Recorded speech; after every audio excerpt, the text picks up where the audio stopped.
isang puhunan, tibay ang sandata ko. Sa gabi, bituin ng kausap, larawan ng pamilya ang kayakap. Ngayon dito sa Europa, ibang wika, ibang lamig, pero pareho pa rin ang pangako na uuwi akong may tagumpay sa bagong libag. May lungkot, may takot, pero mas malakas ang pangarap ko. Ako si Jay, kumpanyero, biyahero sa init ng disyerto hanggang niebe ng Iropo. Saudi ang daan, Europa ang hantungan, para sa pamilya walang atrasan.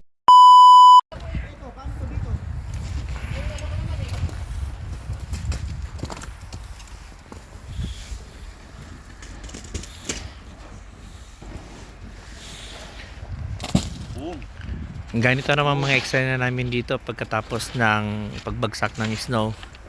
At tapos kinabukasan may biyahe na. Kanya-kanya na kami ng diskarte na pagtanggal ng snow sa ibabaw ng aming trailer. Ayan.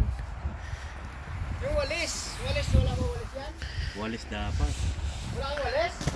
Medyo delikado nga. Kami naman! Medyo delikado ang ginagawa namin kasi madulas daw to sa ibabaw ng luna. Luna kasi ang bung nito, luna. Yan, likod, ang likod! Madulas daw yan eh.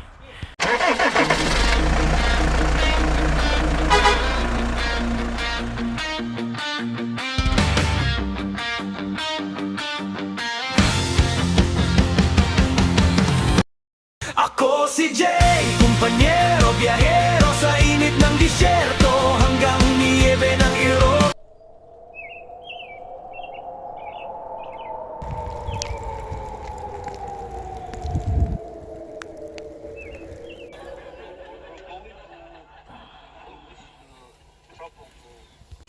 Hello, what's up everybody? Nandito kami sa bahay ni Paring Eboy. Ayan.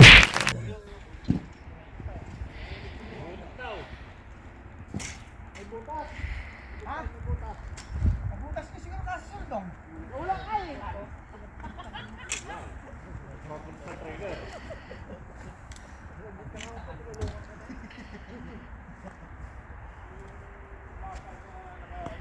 Napakahirap pala ng kalagayan pagka nag-snow o kumapal na yung yelo, no? Ngayon inaalala ko ngayon ang sitwasyon naman dun sa kabilang yarda kasi dun ko pinutol ang aking trailer. Puntan ko mamaya, check ko mamaya anong paano ko yun makukuha, para ko yung mga hits. Talaga? Nakataga pa kinabang? Para ka ng ano? PW ka. Kaya mo?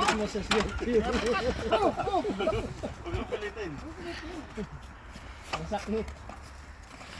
Ayan, may starter pa.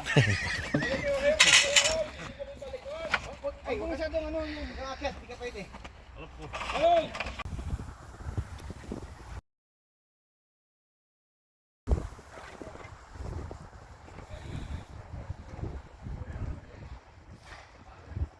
Atras!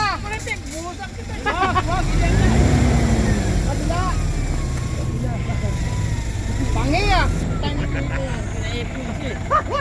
Hindi, ang minuto ko yan!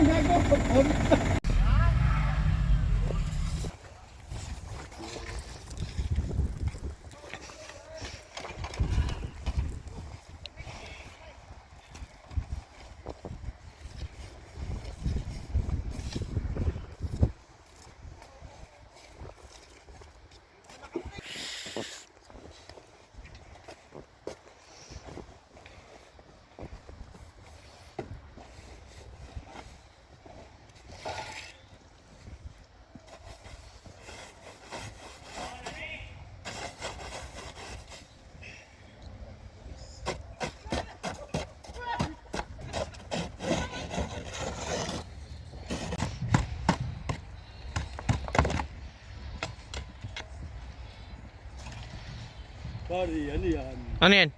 Diesel. Wala na palang diesel yung ano ko. Sira ano nun. Sira ni Marso to eh.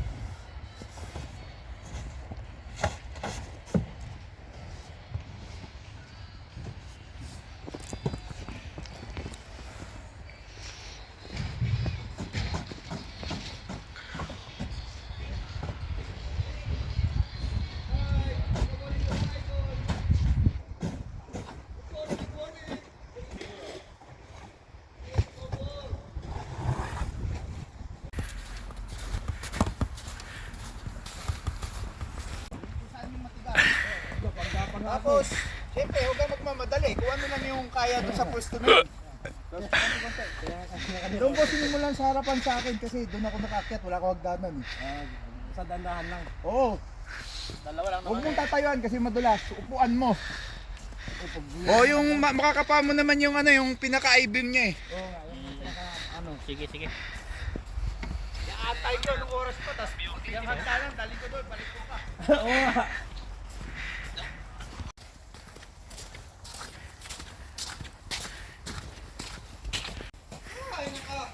Okay tayo.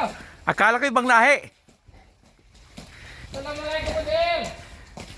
Waalaikumsalam. Budil. Budil. Yan o, inakit no. Budil. Oh, Budil help. no, good na. Okay. Finish na, finish na. Finish na. Okay, good. Ako doon na. Ako nga kanina pagkakat ko eh. Nahilo din ako eh. Gulong-gulungan ko siya paunti-unti ah. Oo, niligo na uli mamaya. Hanggang natapos. Libre naman ang Lego. Oo ah. Kung naligo. Hindi na ba? Oo, yun. Thank you very much. Pre, lolo.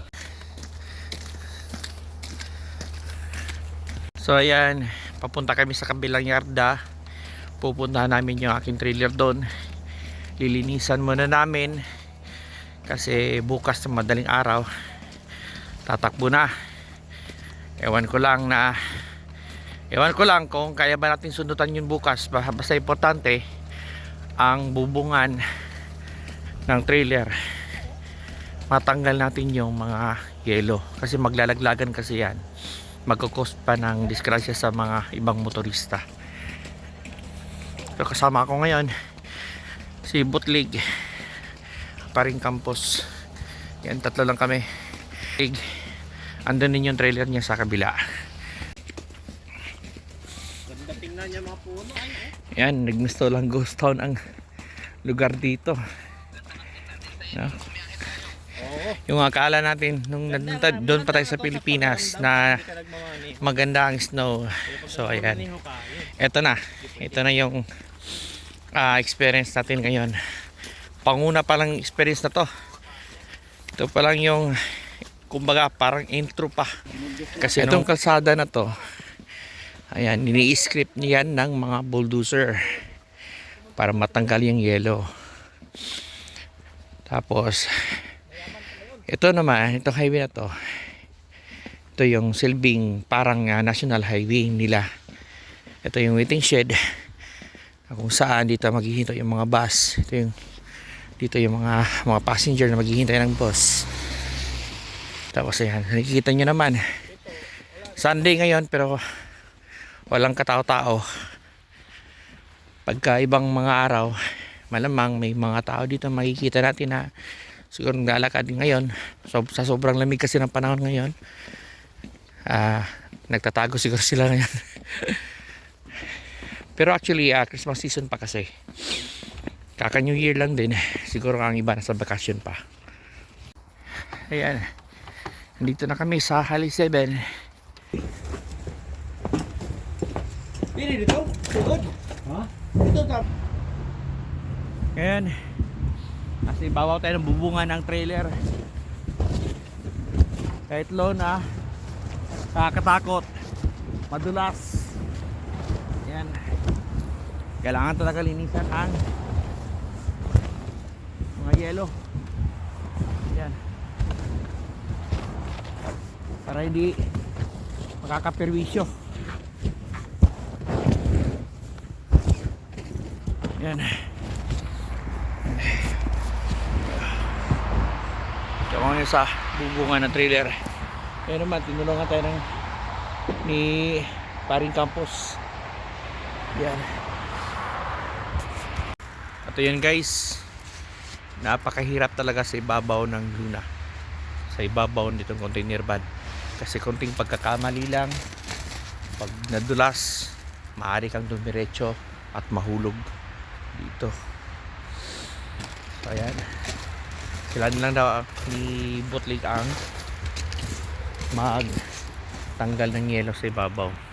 Ako dito na ako sa baba. Ano yung ayan, update natin, no? Ayan. Hindi pala talaga biro at talagang napakadelikado pag tag lamig dito. So ayan, ngayon umulan na naman ng yelo, umulan na naman ng snow. So at least natapos na natin ang paglilinis sa isang container van at dito naman patapos na rin ang kanilang paglilinis. Pauwi na kami sa parking. Back to the home base na raw. Yan.